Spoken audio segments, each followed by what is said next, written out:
Isso vai abrir um ponto que eu queria tocar na ideia com vocês. Genética. Genética é inegável que é a genética quem faz boa parte do atleta. Se não fosse isso, nós não teríamos tantos reis do fisiculturismo negros. Sim. A genética fala muito alto.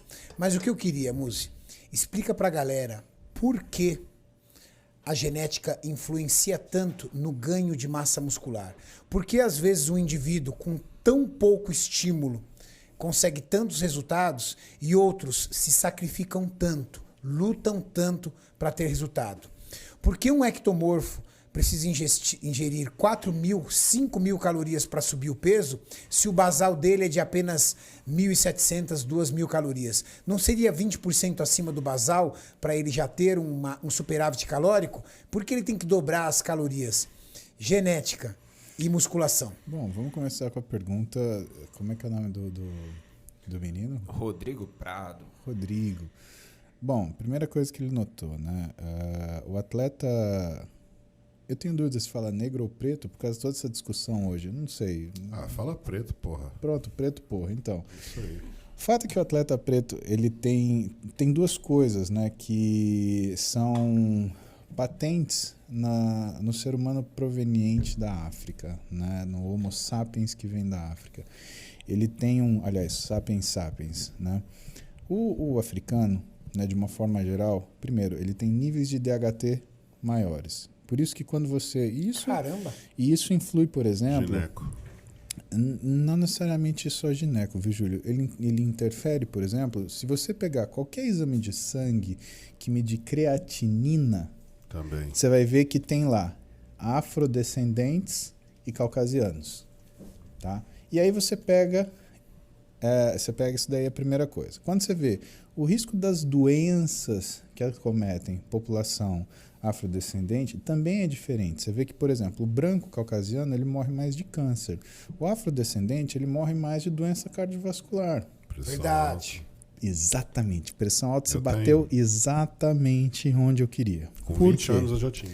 Então, mas porque um dos efeitos do androgênio é o quê?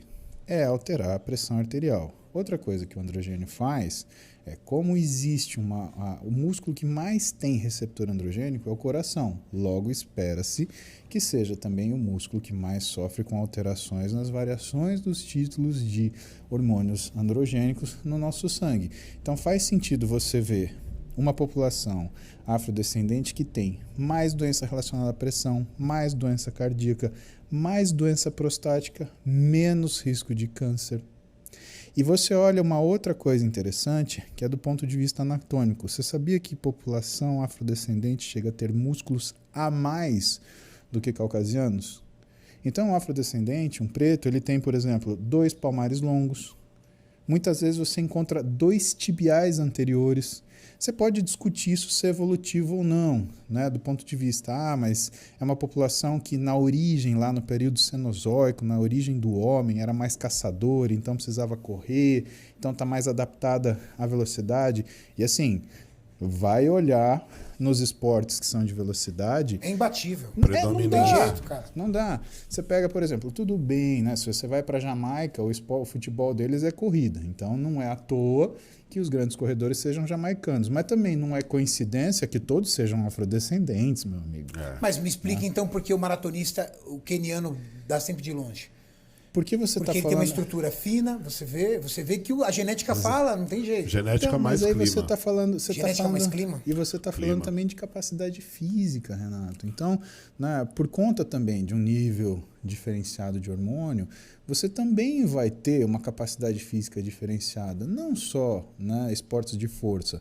Mas, por exemplo, o androgênico ele tem ação hematopoética. Ele aumenta a sua produção de células sanguíneas.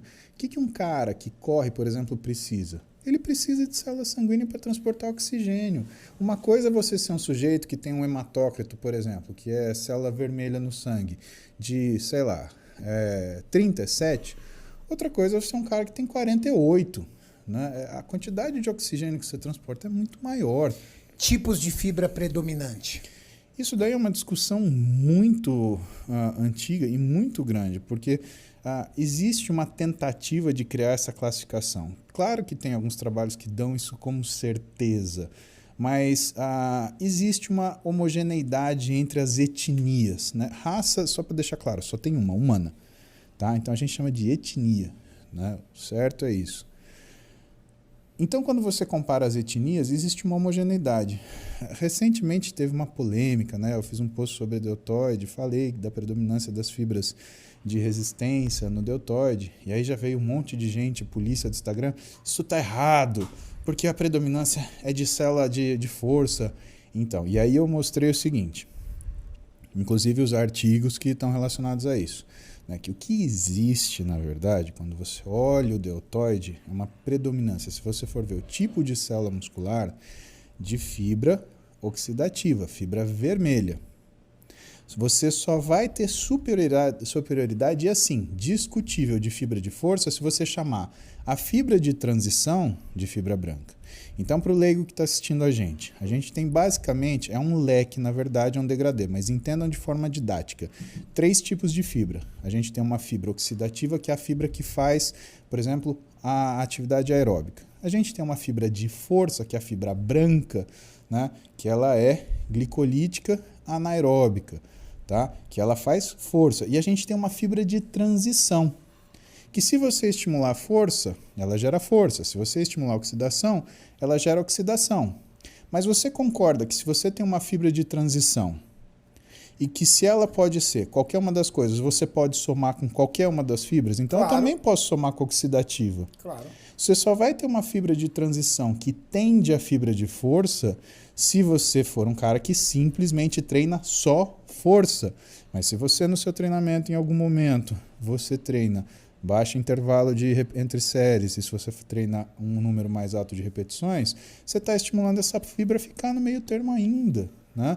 E ainda assim, a proporção é 49% de fibras vermelhas oxidativas, 51% da soma fibras de força e fibras de transição, o que interfere, por exemplo, no tipo de treinamento que você dá para o deltoide. Então, o deltoide ele é um músculo que tem uma predisposição natural para você fazer, por exemplo, o drop set. Mais resistência. Exatamente. Ele consegue fazer um número infindável de repetição. E muitas vezes, se você não fizer esse número infindável de repetição, você não consegue uma ativação eficiente. Você já viu alguém treinar treino de força fazendo elevação lateral, Renato?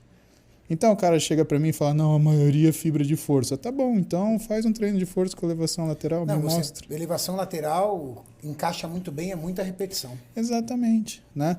Claro, você consegue colocar força, mas aí entra um monte de coisa na jogada e vira uma discussão. O que é o ponto? E aí voltando para aquilo que você colocou em questão para a gente debater. Né? Em relação à distribuição de fibra, o ser humano ele tem uma distribuição de fibra meio homogênea. Então, os artigos que cuidam disso, eles dão alguns desvios, padrões entre etnias e formas físicas.